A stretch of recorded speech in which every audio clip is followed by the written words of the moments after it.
And Gillian's relationship with NF Inc. began in 1996 when she agreed to go to Capitol Hill and educate lawmakers about the importance of funding for neurofibromatosis research. Since that day, she's raised international awareness of NF, a substantial amount of money for NF, and most importantly, she has raised hope in the hearts of the NF community. The very first fan fundraiser was in Washington, D.C. in July of 2000. So usually the way that this works is, that works best for me, is just starting out with question and answers, because I've got nothing to say, really. It's nice to have you guys kind of promote something going on in my brain to get me talking. So that helps. I feel really low. This is amazing. I can't see half of you. You want us all to sit on the floor and then Yeah. cushion. Booster seat.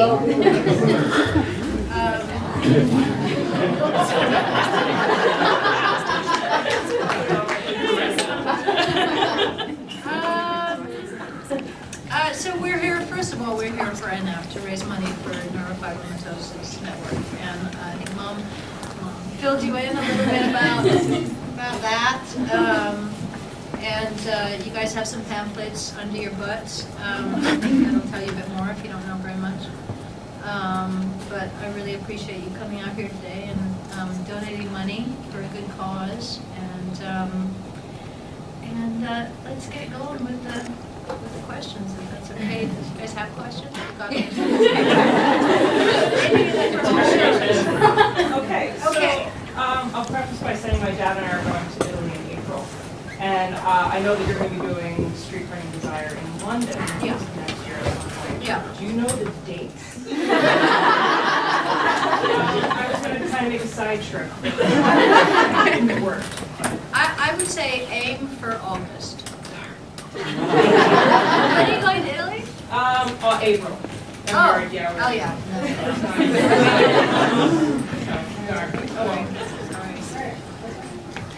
Sir. Hello. We're from Washington State. Cool. As people yesterday. My question is, I've been at once you took a driving course. You did like auto racing. Yeah, well, kind of, yeah. How do you like it? Well, I liked it a lot. I just invested in a Porsche Boxster, and some friends of mine who used to work on the show used to race and various things, and so I fancied myself a little bit of a. I was wrong. Yeah. I enjoy it. I enjoy driving fast, but we were going 130, I think, on the track. And I can do that until I can't. Yeah, it's intense. So, yeah, it didn't. Yeah. Why? Are you into cars? Yeah. Hi. Hi, Gillian. It's Gillian Anderson from St. Louis, Missouri. And I've been to St. Louis. Have you? I had a boyfriend in St. Louis for a while. He was a drummer. And we dropped acid and went to it. Sorry, I'm not condoning it. I was of age. Yeah, that's what I know. Anyway, yes. It's an honor to talk to you. Just wondering that you have a natural, albeit like underappreciated comedic side, and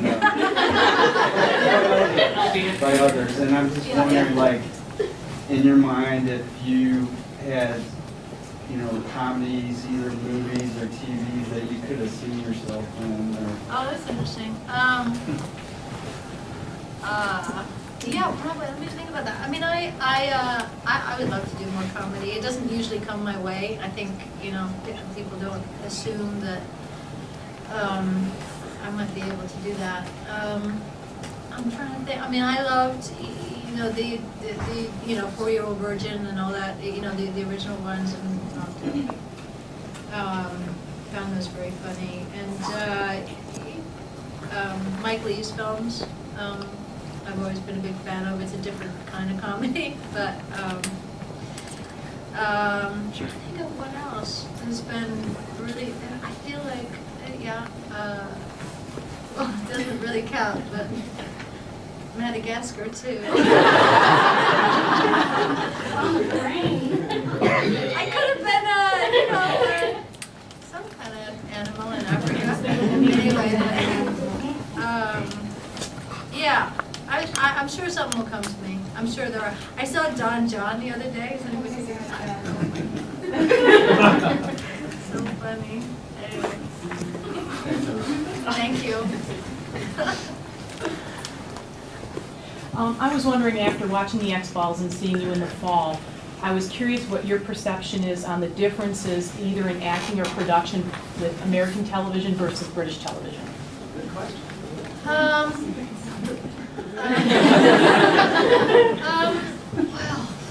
I mean, there's a lot of differences that I would be best not to speak about.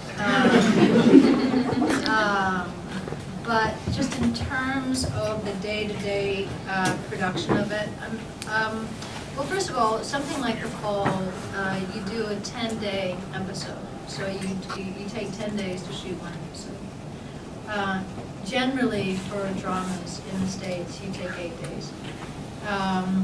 So obviously that's going to extend the amount of time that you work on it, but it also takes a little bit of the heat off of your day in shooting it.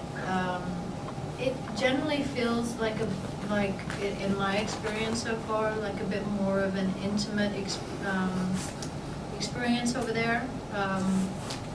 Also, specifically working on The Fall, it was very much a collaboration from the beginning, and felt like we were all a team working towards the same goal, and that was that's really awesome.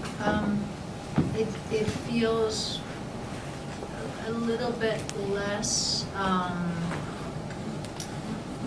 Well, less intimate, but also more of a machine, I guess, in the States. And but that's also, you know, it's a very different experience being being a lead and being an ensemble, which is what the latest American versions of TV have been, popping in and out in something. Is why are you taking so much?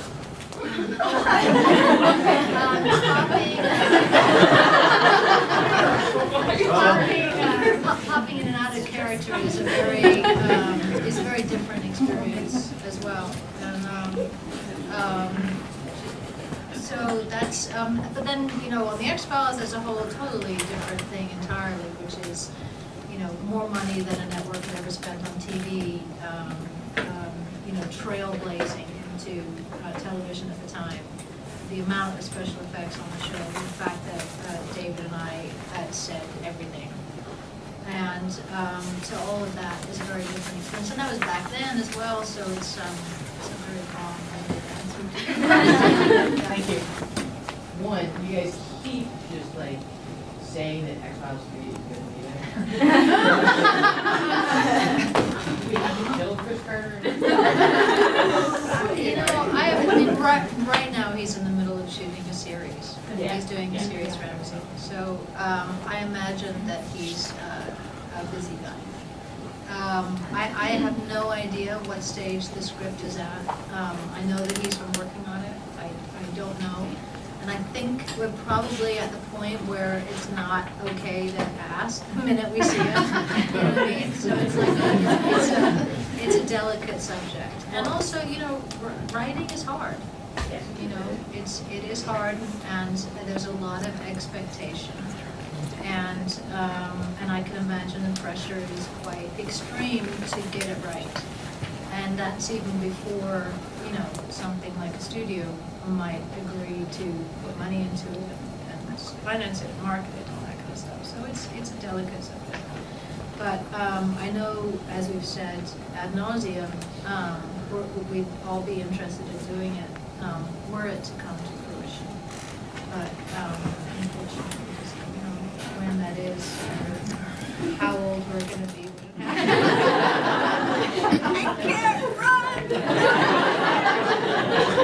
You'll have an aid convention with you. I don't know if I'm gonna do any more conventions. That was kind of my last convention that was. I mean, I don't really have time to in the next couple of years. But that was the idea for me, just in my head, is that I'd do a year of it, and the year's almost done, so. It was fun. Did he like it? I don't know. You did, I mean, we know that you did. We had fun together. I don't think he hated it. I don't think he hated it, I should say. What advice would you give yourself and David while you were filming The X-Files? Can I answer the second one first? That's a good question. Advice. I would probably say to honor the experience. You know, to take a step back and hold it with the respect and appreciation that it deserved, despite the pain in the ass of it and all the other stuff that just happens in a crazy 1 hour drama. It, with 2 leads, just to take, to hold it,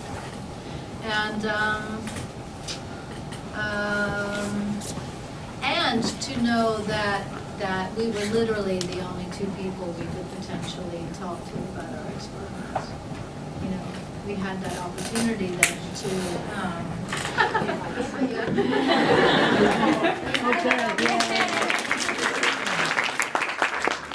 Where the hell did you find that? Paint shop. To really use each other for support and mutual understanding and compassion and all that kind of stuff, and that didn't happen so much. I think we were just kind of under the weight of it, and so that's what I'd say. And the similarities between Spectre and Stella. Well, it's there's so much that I appreciate about the show and about her that I almost feel is almost best not to talk about, not in terms of necessarily a jinxing of it, except there's something unknowable about the whole thing. And even in the new, there's a couple things in the new, I've only read a couple of the first episodes, and they're amazing. But there's a couple things in there that speak to some unspoken areas. And, there's the idea of, maybe that's not such a good idea. Maybe it's better and more interesting to keep things a little bit unknowable. And so it kind of, by voicing it, it almost feels like it's debasing it in some way, that there's something, sacred's too strong and ridiculous of a word to use, but there's something precious about how mysterious it is, how they are, the series is, where they're going, where they're headed, what the dynamic, the separate dynamic is, how much are they similar. I think that we might find out that they're more similar than we might even be able to imagine now. But all of that stuff is still also up in the air, and will shift and change as it's being written and determined what's best for the show as a whole. So anything that I speak to based on what I might have worked with for myself to make the first season work for me may not necessarily come to fruition in a second season. So it's probably best that I don't. But I appreciate the desire to pick away at it and stuff. Hi.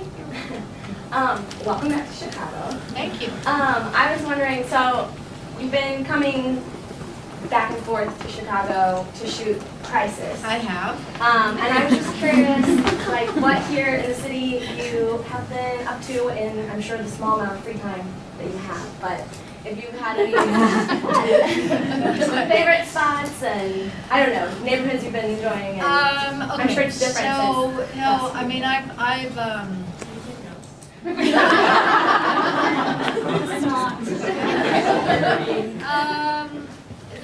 the first place that okay, I need to start this by saying that I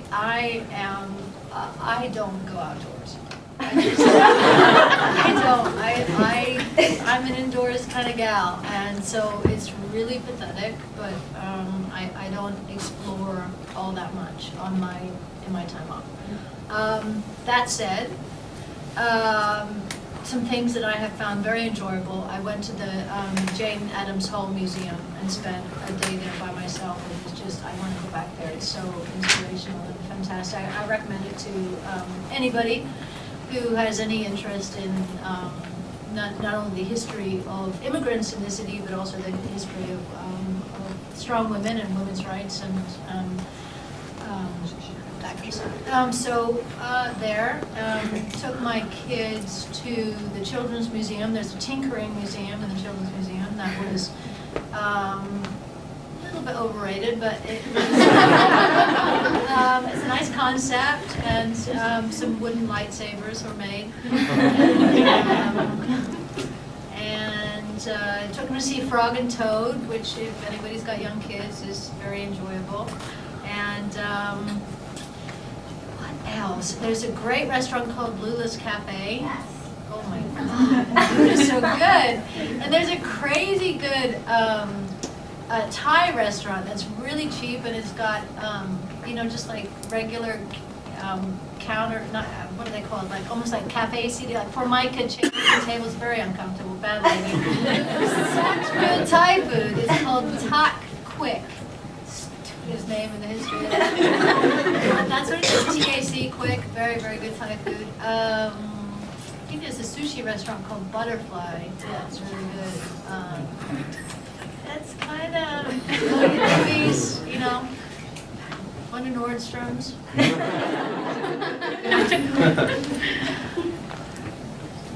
Yeah. My husband and I are fellow DePaul grads, so we got here early today and we were walking around. Isn't it amazing? Yeah, it's changed so much. But, walking around the Sac and Cordeloo brought back really vivid memories, and I'm wondering if you're going through that too, if there's anything in particular, any nice memories that you're having about your time at DePaul. Well, I came here a couple weeks ago or more than that, to talk to some of the students. It was the first time that I'd been on this campus. Well, that's not true. I came before that to have a little tour. This building, first of all, is extraordinary, and very, very jealous that this wasn't here during my experience. But also being around this neighborhood brings back a lot of memories. And my first and only apartment that I had was in Bucktown, and it was a straight shot down Webster. And so I would ride my bike to school, and now wherever it is that I'm staying in Chicago, often passing all those intersections, and it's nice. It was I lived quite a different life at the time to a lot of the other students, and so yes, it brings up a lot of those memories and stuff like that. That we are definitely closer than we were back then, and I think a lot of that is due to time. and growing up a bit more, and appreciation for the experience that we had, and the connection that we have. We have a connection, not just in the fact that we experienced that together, but we have, as two human beings, we have a connection and a camaraderie and a dynamic between the two of us that is also unique to me in any other relationship that I have in my life. You know, there's an intimacy there that is, it only exists there in that particular way. And so, that's cool to see it. You know, I think if we saw each other all the time, it might be a different story. But we see each other on rare, pleasant occasions, and it's nice. It's a great relationship. I'm very fond of it and him. Yeah. First of all, this is kind of cool because it's like the first time I haven't had to leave the country or my state to come and see you. So thanks for finally coming here. I just was wondering, if you have noticed the change now with women in television shows, especially like the kind of role that you played. I think that you helped a lot and kind of forged the way for women to be more noticeable and to get top billing in the kind of shows that you had. Especially like with Mariska Hargitay on Law and Order SVU, where you were never the top billed, it was always David. And I just wonder if you notice that now that I think because of you, women are a lot more noticed on those shows. They get, like I said, they get that top billing. And it's shown now that a woman can carry a show like that. And I think that you were the one that started all that. I mean, do you notice that? Or? Well, I think it was, first of all, it was Chris. It was Chris developing this character, who was such a strong female character on TV. And so that's really where it started. And also in our show being as successful as it was, and that dynamic being successful, it definitely started, it started something that people tried to emulate, and sometimes successfully, sometimes not. But really, it's been a little while now that's been, you know, from Laura Linney on C, and you know, there's so many series right now that have women of a certain age as leads, and but I think it's been going on. I mean, it's probably more than 5 years. It's probably, so it may have started there with the duo, and then suddenly people started to branch out and think, hey, maybe it wouldn't hurt to have a female as a lead, and maybe that would work out okay, and it did. But there's also you know, it's dominated by female leads, and that's awesome. I think it probably stemmed a little bit from our series, but I think it's time anyway, you know. Sir. Hi. Hi. How are you? Good, thanks. So I read an article, an interview with you, and you talked about turning down some roles because of family and commitment of doing them. And one of the shows that you mentioned you turned down was Game of Thrones. And I was wondering if it's not like against industry standards, if you could tell a bunch of nerds who you could have played.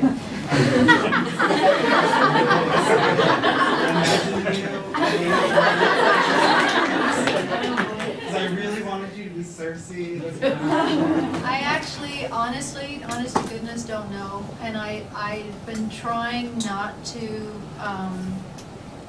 really talk about that much, because initially when it was printed, it came out it was my intention of initially bringing it up had nothing to do with mentioning that I'd been offered the Game of Thrones. It was something completely different, and it got taken out of context over and over and over again. And I am a huge supporter of actors, all the time, and So anytime speaking about things that have been turned down, there's almost an inherent judgment that's built into that. And that is never, ever my intention. And, you know, whether something is for me at a particular time, whether it's to do with schedule or not particularly liking something, or whatever the reasoning is behind it, I never want it to be that it's said in, or spoken about in a judgment on a show, or a judgment on a character or an actor.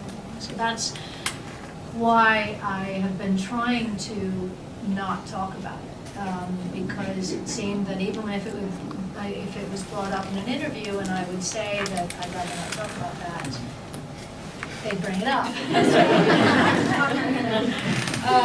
And so I really don't know. I can't remember. Thank you. Thanks. Going back to Chicago, I have a two-part question. Where are you from? I'm from Chicago as well. Cool. I'm going to piggyback off his question. I'm going to ask if your character in Hannibal is coming back. Mm-hmm. And Yes. moving on. I mean, most of them are, no, of course none of them are going to come to me. Most of them are in smaller, kind of quirky, independent films. But also, I love the work of certain actresses, and so generally, when I watch them work, I either think, oh my God, I couldn't have done that, or I think, oh, I could have done that too.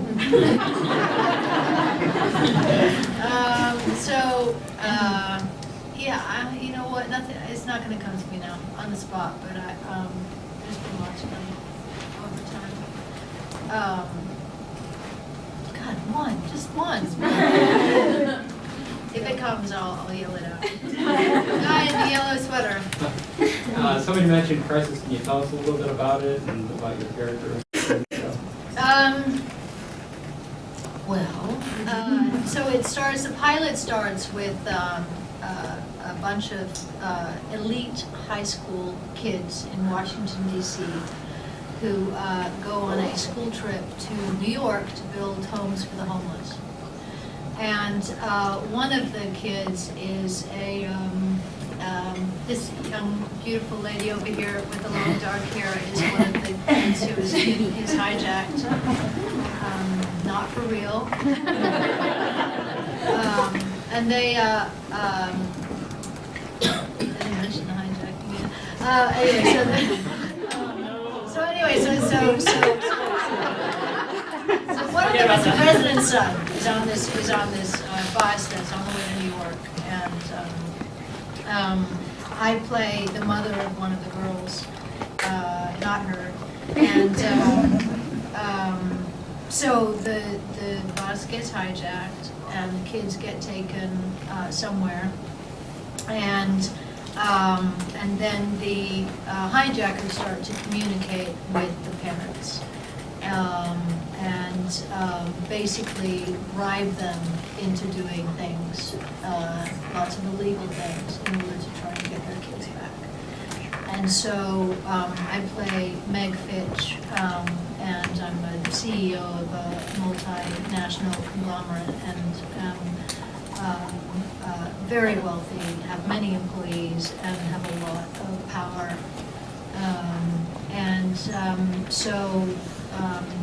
Yeah, is that all that happens so far? Your sister. Oh, yes, my sister.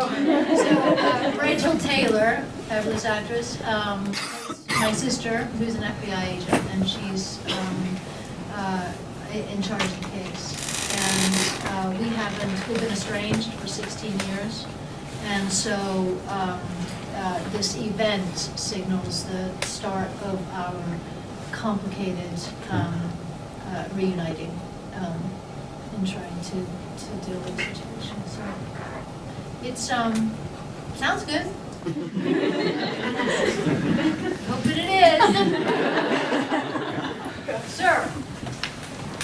Thank you very much for coming. Really appreciate it. It is an honor to see you and be able to talk to you like this. Thank you. That being said, I have to ask a question about working with one of the leading actors I think we're all a big fan of in this room, Dan Aykroyd. Really enjoyed that.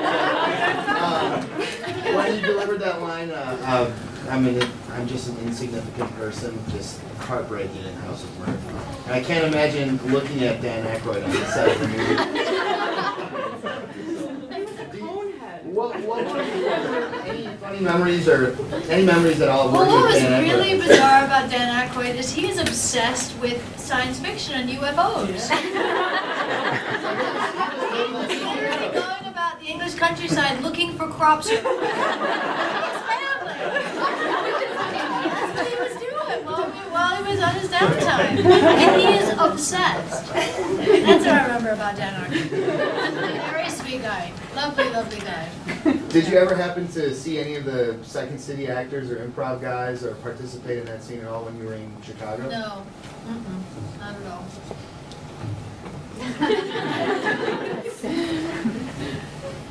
Young lady in the back? All right. Hi, I'm Olivia.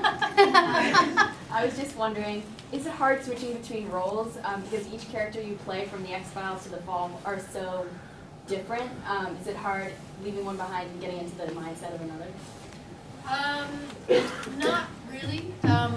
In regards to Scully versus Stella, there was a good 10-year gap between them, so that helped. But also, I think one of the thing that's interesting right now, because I'm used to when I choose to do something, I usually do a lead in something, or at least I'm working solidly for a period of time. It hasn't really been that much of an issue on Hannibal, because when I pop in and out, the relationship between Bedelia and Hannibal is so singular and not really related to anything else that's going on. It feels like we're in a bubble, and so somehow that feels it's easier somehow. With Crisis coming in and out, because my character is so is a part of the whole story, that even if I come in and do a couple, 2 or 3 days, you know, my character's has impact on the rest of the show, and it's just yeah. So negotiating that feels like probably one of the more challenging things that I've had to do in relation to switching back and forth between either myself and that character or another character and that character, going away for a couple weeks and then coming back for a couple days to play, you know, and remember and frame of reference and all of that seems probably more challenging than something like Stella. Stella I found quite easy. What else has been challenging in that respect? Not really. I mean, I generally, when I work on something, there's enough gaps in between other characters. It'll be interesting this year going directly from Crisis to starting to do The Fall again, pretty much a couple days in between.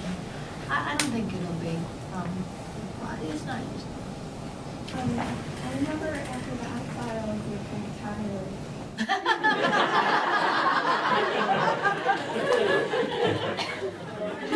Who's tired?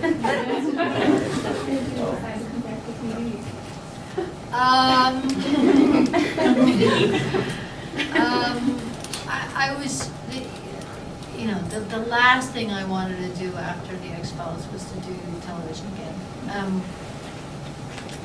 For 2 reasons. One, because of the exhaustive nature of it, most of the time. And also because my first love is film, and that's what I wanted to focus on.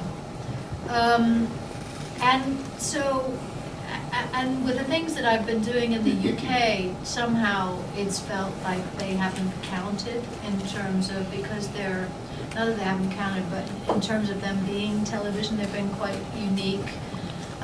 Short runs of things, so you call them over here miniseries. And so that, you know, the thing that's different is saying yes to serials, to things that take time that you are going to come back and revisit. That's the thing that I've been not doing for a long time. And the first one that I agreed to do was The Fall.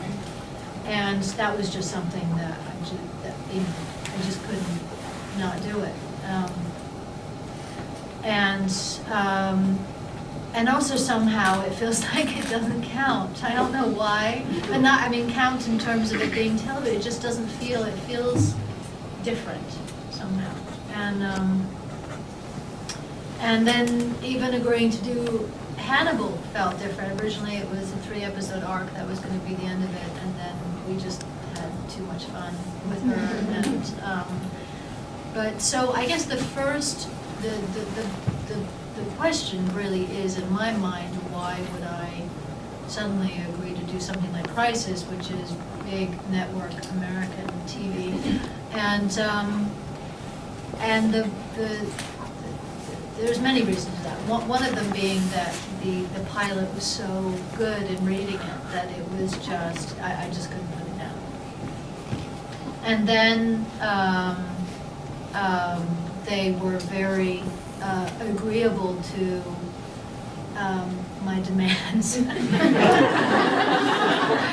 Just basically in terms of schedule. You know, Chicago, I live in London, that's not going to work. Okay, I'm only going to do a couple days an episode. Great. You promise you're going to be able to make that work? Okay. Sure, let's try it. Let's, you know.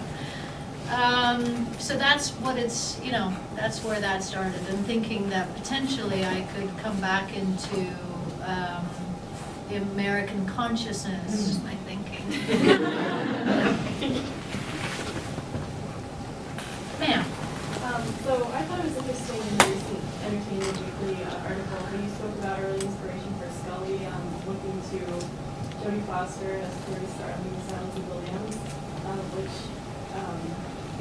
Chris Carter both kind of mentioned that early inspiration. Well, I was wondering what you thought about now being opposite the same character, not the same actor, but the same canon, the same character in Hannibal, and what that feels like. Well, that's one of the justifications that I had in my mind as to why I was going to come back and do it, was just the 360 of that. But also, I mean, at the time it was literally like a frame of reference, Chris saying, you know, she's kind of like this. Think of Clarice Starling when you're going in for the audition in front of the network, you know. But I think that perhaps for him, in the creating of the series and creating of that role, that he potentially had her in mind more than I had her in mind. But yeah, so it's pretty cool, you know, going and being invited to participate in Hannibal, especially as Hannibal's psychiatrist. It's just, it's cool, you know. And to get to, in the new season, I have a scene with Hugh, with Will Graham, and more with Lawrence, and you know, it's sure.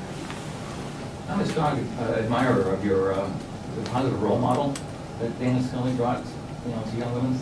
And I was wondering, because you don't see you running in high heels and tripping and running down the hall and things like that, right? Is that something by design, or is that something that you consciously brought to it, and we're aware of that you're a strong role model for young women? Well, it was inherent in the character. You know, I mean, Scully is a better woman than I. In terms of where role models are concerned. Anyway, I mean, I think I've, because of her, I think I've definitely stepped up to the plate a bit.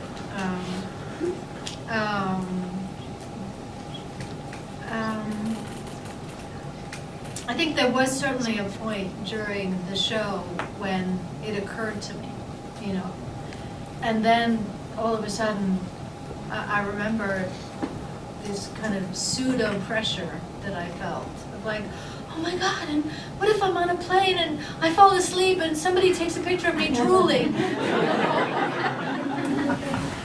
And then I realized that something needed to change in my mind about my whole consciousness around that, and that, you know, the best that I could do would be to just try to the best of my ability to be the best that I could be, and you know, sometimes that's hypocritical, and sometimes it's genuine, and that's kind of what being a human being is like. And so I think as long as I get to show up as everything, including flaws and mistakes and stupid decisions and whatever it is, and just continue to show that regardless of all that, the aim and the goal and the intention is to do the best that I can, then that's all that I can really offer. And I think that I've become aware of the fact that over the last little while, that in and of itself seems to be something that people, women specifically, appreciate. You know, I'm so far from perfect, and I celebrate the imperfections. Sometimes better than other times.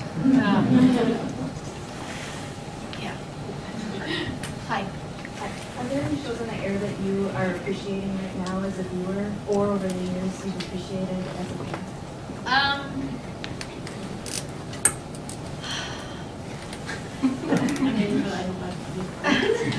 I have a problem, which is that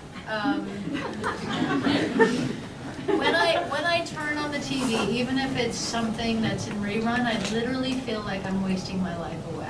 I start to panic internally. I feel like I am.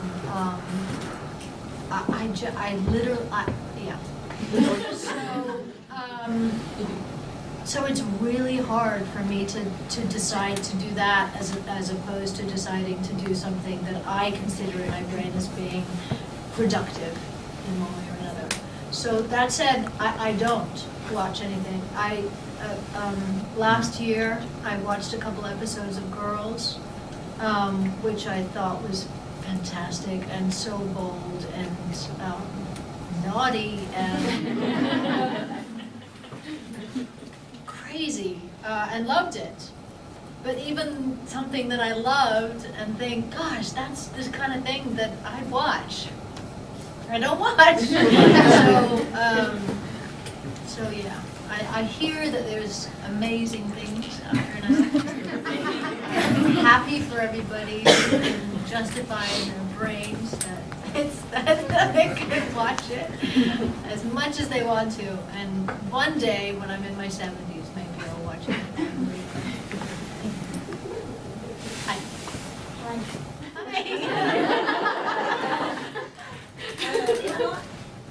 I have thought about that. Actually, I like the idea of doing a children's book. But I might at some point. I'm involved with something that is going to be announced in the next little while, after Thanksgiving, I think, that is book related. And that I think is going to be really cool. Yeah. So I'll leave it at that. Sure. I don't know where I read or found this, but I think you saw that you had punk rock roots when you were younger. Yeah, I own a music publication. I just wanted to know, like, what were some of the albums that you kind of grew up with and like you loved during that period? I think that it started with The Clash. I had a boyfriend at the time who was quite a bit older than I was, and he introduced me to a lot of stuff, and he was in a band himself. And so we saw a lot of really bad local stuff in Grand Rapids, but we also traveled to Kalamazoo and Lansing and Chicago, and so we went to go see one of the early Chili Peppers concerts, like way at the beginning. I think at the Cabaret Metro even, but saw Circle Jerks and Bajo Surfers and one of my favorite albums that I still listen to sometimes is a Bauhaus album. But there's a song that takes me right back from Lords of the New Church. And I always forget what the name of it is, but it has a helicopter at the beginning. I can't remember. But yeah, so, and then every once in a while somebody will bring up the name of a band that I'd forgotten that I used to listen to, and but lots of, yeah. What are you currently listening to now? You know, I've just discovered this amazing group called London Grammar. Do you guys know London Grammar? Oh my God, she's amazing. I mean, so fascinating. This young woman is like, she's like like almost like slightly, not even Edie-centric, but something, Susie, there's something about her that's, but really unique, really deep voice, very interesting, and great band. And who else? I discovered this song the other day. It made me feel so out of touch because I completely got addicted to it and then realized it was from 2011. It was a Mary J. Blige song with I think with P. Diddy and one other rapper called Someone to Love Me. Do you know? You guys know that? Oh my God, it's so addictive, that song. It's really, so I've been boring my daughter with that song. That's for a while. What else? I can't think of anything now. Hello. Yes, hi. Thanks for being here, and congratulations on your television icon. Oh, thank you. I really like the Doodle Day event. Uh-huh. I was wondering if you could, I know that you get people to do doodles for that. I was wondering if you knew who might be involved in that this year. Oh, lots of people. Because of the Comic-Cons, I've been pestering people to do doodles. So I think also there's this, when I was in Montreal at the Comic-Con, some of the ladies have been collecting doodles on a tablecloth for some time, and didn't know what they were eventually going to do with it, and found out while I was there that I was involved in a Doodle Day thing, and so they gifted me this tablecloth, and then I got some more signatures on it as well. But so you've got Shatner and Stan Lee and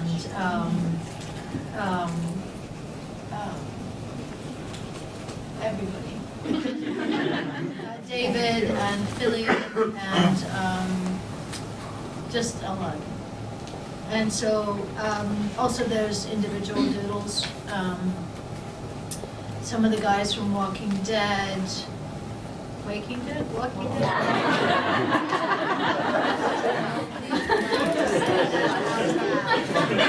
I didn't know what I was so told. And who else? There's a lot.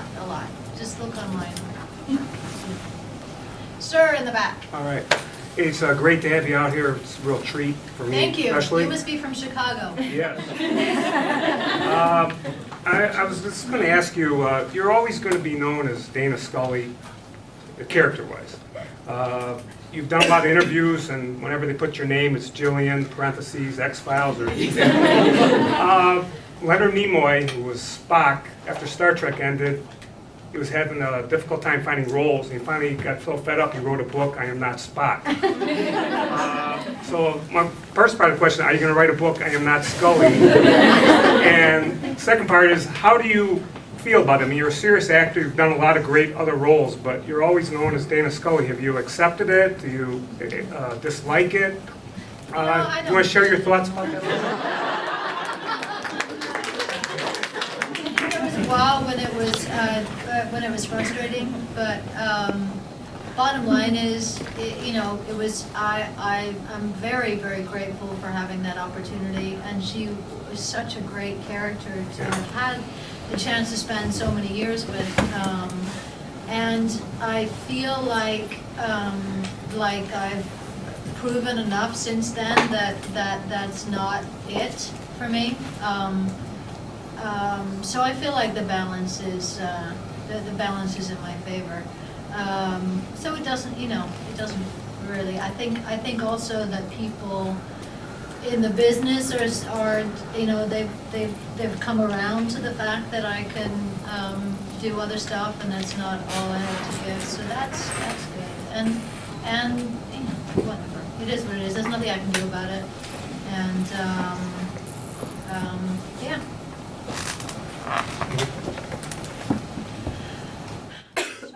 Yes, I'm curious if you saw the pictures of the Pope with the neurofibromatosis sufferer last week that went around the internet. No. He stopped in a crowd and spent several minutes like hugging and kissing and speaking to the man Oh, wow. who had the pockmarks. And I'm wondering if that has, well, I guess you haven't seen this, so that I was going to ask you how you felt about that. But I'm wondering if that has brought additional attention to the disease since then, because it was very powerful. Yeah, well, I'm sure that it would have. Mom is nodding her head back there. I didn't see it myself, but last year there was a picture of a woman who was, what was she? She was being knighted, or there was a woman who... Oh, I don't remember that one. Okay. Anytime a public figure in any way makes note of something, or brings attention to something, it always helps. So I imagine that it must have. Yes, we saw this going round and round and round. I must have had half a dozen people just send it to me directly, and it's been posted on all the Facebook groups and everywhere. At first, they didn't identify NF in the first couple of articles, but as it got more attention, somebody did a little homework and figured out exactly, what the fellow had. Yeah, he was just covered with neurofibromas from every inch of his head. Wow. Yeah. Yeah, Very powerful. He stopped for several minutes, and he was very busy. He stopped for like 3 minutes or so, I think, and just spoke with this one.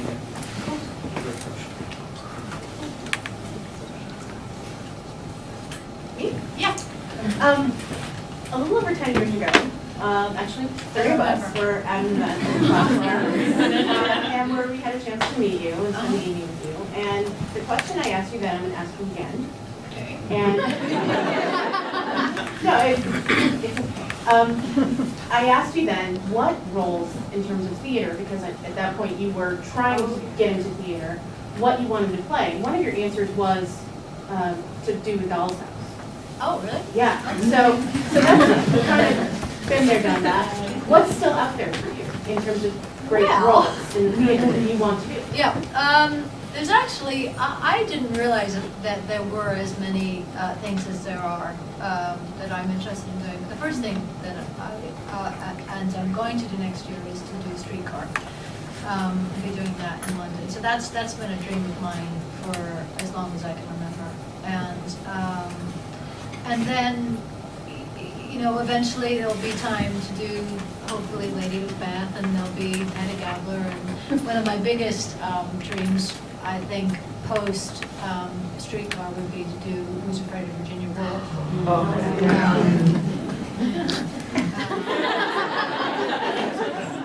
With Philip Seymour Hoffman. Yeah, so I've got, there's a list of things, but I generally only do something every 3 or 4 years, and so I don't know where that puts me. Age-wise, I need to figure out, the trajectory, but Yeah, I've got a few. Oh, no, but I we're having so know, much it's fun. already been over an hour, but if you want to take a couple more questions in order to, so that we can Okay. get everybody through the Okay, photo. who's got the best question? Ma'am. Yeah, so I just started watching X-Files actually like this month, and I just. Oh, wow.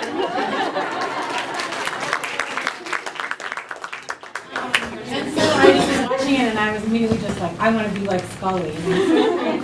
Because I just thought she was such a strong character, very scientific, rational, and very, I loved how it was just a platonic relationship generally with Fox Mulder, even though you two How are. far are you in the Don't give it away.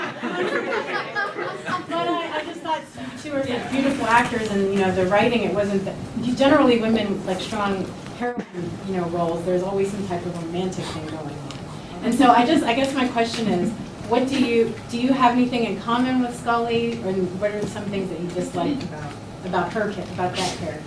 That I dislike about her? Yeah, like what things are you like, oh, I have that in common with her, I'm like her like in this way, and then what are things like, I'm just so not like that.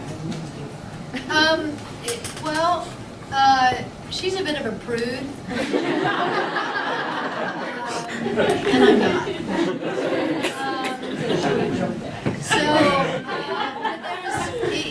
I actually am a little surprised sometimes at how skeptical I am. I think of myself as being very open-minded and not very skeptical. But I've noticed over the years that my first instinct is actually to be skeptical and to question things and to disbelieve things, which I didn't know that about myself. Can I contribute something? Yes. I think you would have been perfectly comfortable doing real autopsies. Yes. I like cutting up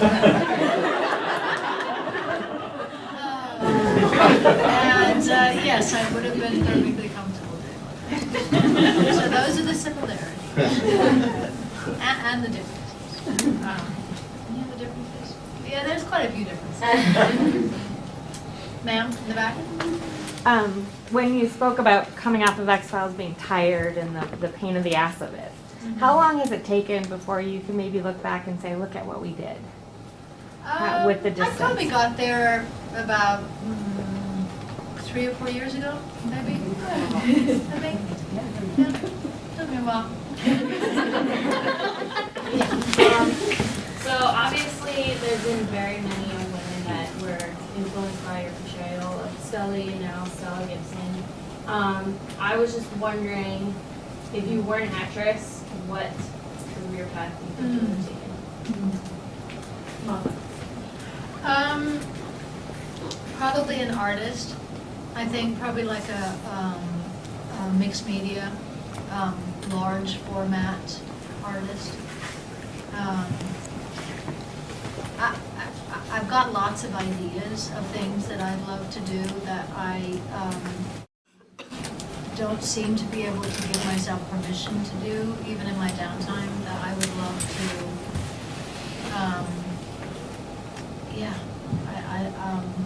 I'd love to do that. And I hope that in this lifetime that I'm brave enough to allow myself to also dip into that world in a more active way than I ever have before. That's probably